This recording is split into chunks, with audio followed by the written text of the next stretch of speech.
Wait স্কেলে ওজন করে অথবা লাইভ ওয়েট হিসাবে কোরবানি পশু ক্রয় করা শরীয়ত সম্মত কিনা? কোরবানির পশু কেনার ক্ষেত্রে আজকাল পশুটাকে তুলে তার লাইভ ওয়েট ওজন করে কত কেজি গোশত হতে পারে এর পরিমাপ বের করে মূল্য নির্ধারণ করার যে কৃষ্টি আমাদের সমাজে প্রচলিত আছে, বিশেষ করে দেশের বাইরে যারা অমুসলিম প্রধান দেশগুলোতে বসবাস করেন তারা কোরবানি করলে গরু এভাবে ওজন করে তার গোশত হিসেব করে মূলত দাম নির্ধারণ করেন। মূল্য নির্ধারণের জন্য এরকম ওয়েট স্কেলে তুললে সেটা অসুবিধা নেই। যেটার ন্যায্যতা আমি জানি না, বুঝি না, তাতে ওয়েট স্কেলে তুললে ন্যায্যতাটা আমি বুঝতে পারবো, আমার জন্য বোঝাটা সহজ হবে। আমি কিনতে গিয়ে অতিরিক্ত দামে বেশি দামে কিনে আমি লুজার হয়ে যাই, সেটা তো ইসলাম আমাকে বলে না। ন্যায্য মূল্যে তো আমি কিনবো। তো এই ন্যায্যতা নিশ্চিত করার জন্য ওয়েট স্কেলে তোলাতে কোনো অসুবিধা নাই। কিন্তু যদি এটা আমার আসলে কমার্শিয়াল হিসাব নিকাশের জায়গা থেকে এটা হয় যে আমার লাভ হলো না লস হইলো, কত টাকা লস হইলো, কত টাকা লাভ হইলো, এই সমস্ত হিসাব নিকাশ থেকে করলে কোরবানির উদ্দেশ্যকে ব্যাহত করবে এবং এটা কোরবানির সাথে সঙ্গতিপূর্ণ হবে না। তাহলে বিষয়টা নিয়তের উপর নির্ভর করে যে নিয়তটা আসলে কি। অনেকে কোরবানি পশু ক্রয়ের ক্ষেত্রে কম দামে বেশি গোশতের সন্ধান করেন, যেখানে উদ্দেশ্য হিসাবে গরিব মানুষকে বেশি বিতরণ করাকে প্রাধান্য দেন। এক্ষেত্রে শরিয়াত মতামত কি? আপনি কোনো গরু বা কোনো পশু কিনে লস খেয়ে যান, ধরা খেয়ে যান, শরিয়ত সেটা বলে না। আপনাকে বলে নাই এটা কিনে আপনাকে লস খেলেও আপনি সওয়াব পাবেন, এরকম বলে না। আবার বেশি গোশত হতেই হবে যেন গরিব বেশি পায়, সেটার জন্য আপনি চেষ্টা করলেন, নিয়তের দিক থেকে এটা খারাপ কোনো নিয়ত না। এবং সেই সাথে আমি যেন ন্যায্য মূল্যে কিনতে পারি, আমার যতটুকু সম্ভব কম দামে কিনতে পারি সেই চেষ্টা আমি করব। তাতে গরিব যেমন গোশত বেশি পাবে, আমার কমটাকে আমি বেশি আপনার বড় গরু বড় ছাগল আমি কিনতে পারবো। এই বিষয়গুলোকে মাথায় রাখলে মূলামূলি করা, কম দামে পড়তা বেশি পড়ে সেরকম পশু কিনা এটা কোনো নাজায়েজ কোনো বিষয় না, সেই চেষ্টা তো করাই যাবে। আধুনিক সমাজে কোরবানিকে কতিপয় মানুষ সামাজিকতা, কেউ গরিব মানুষকে গোশত বিতরণের দিন হিসাবে আখ্যায়িত করে থাকেন। অনুগ্রহ করে কোরবানির মূল উদ্দেশ্য নিয়ে কিছু বলুন। খুবই প্রাসঙ্গিক একটি প্রশ্ন। আমাদের সমাজে বিশেষ করে কোরবানিকে ভালো নিয়ত করলে অনেকে মনে করে এটা হলো গোশত বিতরণ উৎসব। সন্দেহ নাই, কোরবানির একটা গুরুত্বপূর্ণ আমল হলো ফাকুলু মিনহা ওয়া আত'আমুল কানিআ ওয়াল মু'তার, ফাকুলু মিনহা ওয়া আত'আমুল কাবাইসাল ফাকির।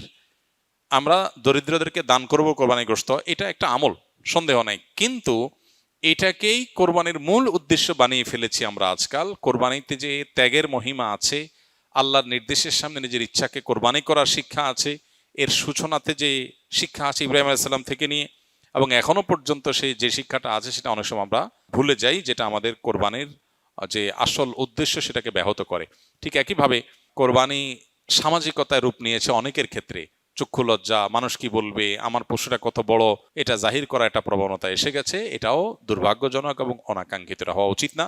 ইমানদার কোরবানি নিবেদন করবে আল্লাহ তাআলার কাছে। পাশাপাশি কোরবানি এর পশু এটা প্রদর্শন করে বেড়ানো, বিশেষ করে বাহবা নেওয়ার জন্য এবং অন্যদের থেকে নিজেকে শ্রেষ্ঠ প্রমাণ করবার জন্য, এটা তো একেবারেই ইখলাসের সাথে অসঙ্গতিপূর্ণ বিষয়। বাকি ছেলেদের, কিশোরদের আপনার কোরবানিকে ঘিরে আনন্দ, পশুকে ঘিরে আনন্দ এবং সেটাকে নিয়ে সামাজিক যে উৎসব মুখর পরিবেশ তৈরি হয়, সেটার ভালো দিক হলো এটা ইসলামিক একটা কৃষ্টি, একটা কালচারকে ডেভেলপ করে, একটা প্রতিষ্ঠিত করে সমাজে। এটার ব্যাপক প্রতিষ্ঠিতি এবং প্রচার, এটা ভালো দিক আছে এবং সেটা অবশ্যই গ্রহণযোগ্য হতে পারে একটা লেভেল পর্যন্ত। কিন্তু এটা যদি রিয়া বা লৌকিকতা পর্যন্ত, বিশেষ করে প্রদর্শন ইচ্ছার দিকে চলে যায়, তাহলে সেটা অবশ্যই অনুচিত কাজ হবে এবং সেখান থেকে আমাদেরকে ফিরে আসতে হবে। কোরবানি পশু ক্রয়ের অথবা জবাইয়ের আগে তার গোশত বিতরণ নিয়ে আলাপ বা চিন্তা করা যায় আছে কিনা? কোনো অসুবিধা নাই, এটা মন্দের কিছু নাই। বিশেষ করে কিভাবে পরিকল্পনা করবে, কোথায় বিতরণ করবে, এগুলো আলোচনা করা তো ভালো জিনিস। ভালো কাজের পরিকল্পনা করাও ভালো, সে দৃষ্টিকোণ থেকে খারাপ কিছু না। এগুলো নিয়তের উপর নির্ভর করবে। ফরজ গোসলের সুন্নাত সম্মত সঠিক নিয়ম কি? কারণ গোসল ফরজ হলে শরীরে বা কাপড়ে কোথাও নাপাক লেগে থাকলে সেই অংশটাকে আগে ধুয়ে ফেলা, ভালো করে ধুয়ে নাপাকটা দূর করে ফেলা। লুঙ্গিতে কাপড়ে কোথাও থাকলে যে জায়গায় লেগেছে সে জায়গাটাকে ভালো করে ধুয়ে ওই জায়গাটাকে আলাদা করে আগে আলতো করে ধুয়ে ফেলা, কাপড়ে লাগলে কাপড়কে। এরপরে দ্বিতীয় যে কাজ হবে সেটি হলো উত্তম রূপে অজু করা। এখন নাপাক যেটা ধুইতে বলা হলো, এটা যদি কারোর কাছে চিহ্নিত না থাকে তাহলে সেক্ষেত্রে পেরেশানের কোনো কারণ নেই। যদি চিহ্নিত থাকে, চেনা যায় কোন জায়গা নাপাক, তাহলে সে জায়গাটা ধুয়ে ফেলা। আর যদি হারিয়ে যায়, মিশে যায় অন্য সাধারণ জায়গার সাথে, কাপড়ের সাথে, তাহলে তো কিছু করার নেই। এক্ষেত্রে দ্বিতীয় কাজ হবে হলো অজু করা, উত্তম রূপে অজু করা। অজুর ক্ষেত্রে 2 হাতের কবজি 3 বার ধুয়ে 3 বার কুলি করে নাকে পানি দিয়ে, কুলিতে গড়গড়া করে কুলি করা, এটা ফরজ গোসলের সাথে সংশ্লিষ্ট গুরুত্বপূর্ণ একটা বিষয়। নবী করিম সাল্লাল্লাহু আলাইহি ওয়াসাল্লাম বলেছেন, ওয়াবালিগ ফিল ইস্তিনশাক ইল্লা আন তাকুনা সাইমা। তুমি যখন গোসল করবে ফরজ গোসল, তখন তুমি ভালো করে গড়গড়া করে কুলি করবে, নাকে পানি দেওয়াটা ভালো করে নাকে পানি দিতে হবে। কিন্তু যদি রোজাদার হয় তাহলে খুব বেশি গড়গড়া করে কুলি করতে গেলে পানি ভেতরে যেতে পারে, সেজন্য রোজাদারের জন্য এটা নাই। বাকি সাধারণ অবস্থাতে আমরা যে ওযু করব ফরজ গোসলের শুরুতে, সেটার শুরুতে আমরা ভালো করে গড়গড়া করে কুলি করে নাকে পানি দিয়ে এরপরে 3 বার মুখ ধৌত করে 3 বার কোণ পর্যন্ত হাত ধুয়ে মাথা মাসা করে তারপর মাথা এবং কাঁধে পুরো শরীরে পানি দিয়ে ধৌত করে শেষে বের হয়ে আসার সময় 2 পায়ের গোড়ালি পর্যন্ত এই জায়গাটা ধোয়া বাকি আছে, এটা ধুয়ে টেপে হোক পুকুরে হোক দিয়ে তারপরে আমরা বের হয়ে চলে আসবো। তাতে ওযু এবং গোসল একসাথে হয়ে যাবে।